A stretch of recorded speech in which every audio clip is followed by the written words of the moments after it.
Good evening. Welcome to our weekly Beat the Press edition of Greater Boston. Our topics, the fallout from the firing of Channel 7's Randy Price. NPR tries to disassociate itself from one of its own commentators. The questions and the questioners at this week's live presidential press conference. And a rush to do it first leaves viewers wanting. Joining me are Dan Kennedy of Northeastern University, television commentator Callie Crosley, Joe Shaka of the Boston Herald, and Kara Miller of the Metro West Daily News. First, last weekend, WHDH TV Channel 7 announced that longtime anchor Randy Price was leaving. In fact, retiring was the word used by Channel 7 owner Ed Anson. But that's not how Randy Price tells it. And as usual, there's more to the story. Channel 7's Randy Price left the anchor chair for good last Wednesday. But this week he was back on the airwaves all over town, setting the record straight. That stung. But then to see that I had retired, it was never ever discussion. I never said anything like that. Price says he had become a thorn in the side of Channel 7 management because he had a different vision of what is news. When we start putting in alligators in Florida on the loose and whatever, house fires in Detroit, I don't think people connect with that. But as Emerson College's Paul Niwa says, there's more at play here. There are some serious economic issues that are pressuring WHDH that's causing it to reevaluate its costs. Once the election was over, we saw decreases in revenue between 30 and 35%. That plus NBC's tired primetime lineup have pushed eyeballs to other stations and earlier newscasts like Fox 25's News at 10. And on top of that, a lot of that premium audience has gone toward video on demand, whether it's video on demand on computers, whether it's video on demand on, say, Netflix online, on their TV sets, or on their iPods. Not to mention online news. Still, Randy Price believes people are sick and tired of loud, screaming, unimportant news presented with hokey alliteration, and says some of the competition has it right. I think, for example, Channel 4 has done some nice things. And I watch Fox 25. I think that they emphasize a real hyper-local attitude. Hyper-local is really important. There is a sense of urgency for the average Bostonian to understand this economy, understand what's going on in Capitol Hill and what they're doing to change, and I think that there is a hunger for that kind of information. If so, feast your eyes anywhere but Channel 7.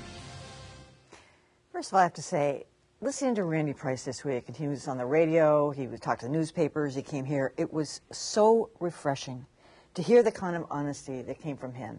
He didn't mind bucking his management, his old boss, who he said used to be a friend, Ed Anson. He spent time with him, with his family. He as much as called Ed Anson a liar.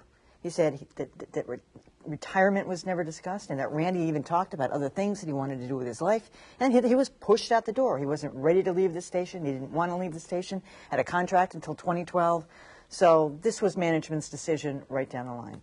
There's been a lot written about this, and I know, Dan, we've all touched on this before, and the Globe had a front page article on it today. There are a lot of factors that are playing into this. I'm not convinced, as Randy might be, that it's all about the flash and dash and the disconnect with the local community, because a lot of the local stations do that as well. But there is definitely some truth to this fact that people are turning away. They're turning to the internet and other sources of news, and just staying up until 11 o'clock is a challenge. Well, that's right. I mean, I'm in bed by then most of the time.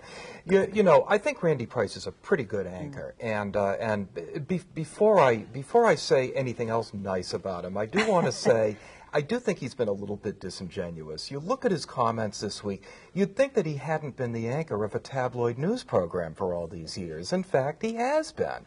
But that said, I do think that a more intelligent, locally focused newscast would probably do Channel 7 very well at this point. And gee, who better to anchor it than Randy Price? I think he'd do a great job with it. Instead, he gets shown the door. It's hard to know if there is a business plan at Channel 7 at this point. Obviously, they're last in the ratings. They're trying to pull it together at 11. They're trying to pull it together. But it may be something as simple as we've talked about before, Channel 25 showing up on the scene at 11 and drawing a lot of viewers from Channel 7. They were the newscast most like Channel 7. You can't, on one hand, say the flashiness and the speed and the video of Channel 7 doesn't work, but it does work for Channel 25. So I don't think it's really a question of content so much as competition, as people's viewing habits changing, and the lead-in being weak is a big one, and people simply just not local news just sort of fading away. Well, one of the things that we've talked about here is that what the Channel 7 deliberately puts into play, they don't want you to connect with the people in the chair, because they might change the people in the chair frequently, which is what they like to do. So now we'll have a chance to see, does that really work in this market? Because I think that people have connected with the Frances Rivera, for example. She's got a great community connection. And if you keep mixing up everybody else, are people who are watching, who are staying up to 11 and who are connecting with, are they going other places to get that bond and to get the hyper-local news? I think Channel 7 has got to know they've got to do hyper-local, because that is what people are interested in. But the question becomes if their methodology and trying to draw the audience is going to work. And I think we'll know shortly, because he certainly is a face that connected with people. I think one of the things that was so interesting about him coming out this week, I mean, I watched him on your show. It was totally riveting. I think I was about to go sit down, and I just stood standing up the whole time. Because one of the interesting things about that interview is that, it's often said that a gaffe is when somebody publicly says the truth that they should never have said. And it's so seldom now that people always use euphemisms like, I'm leaving Citibank because I want to spend more time with my kids. You don't want to spend more time with your kids. You were pushed up. But the idea of euphemisms, of retiring, of spending more time with family. And here he was saying, I did not retire. Don't use that as a euphemism. I was not looking to spend more time with somebody. I was looking to stay right where I was. And we had editorial disagreements.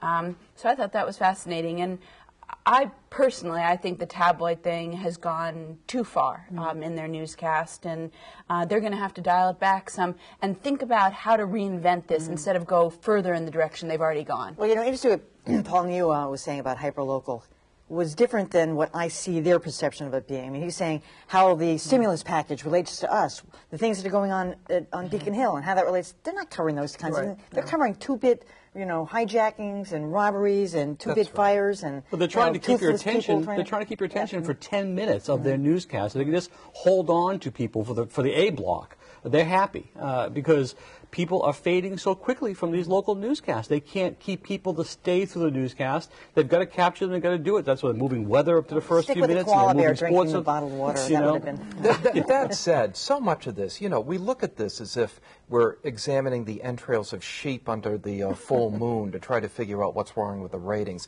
I honestly think 80 and 90% of it is how strong the lead-in is. Oh, I do too.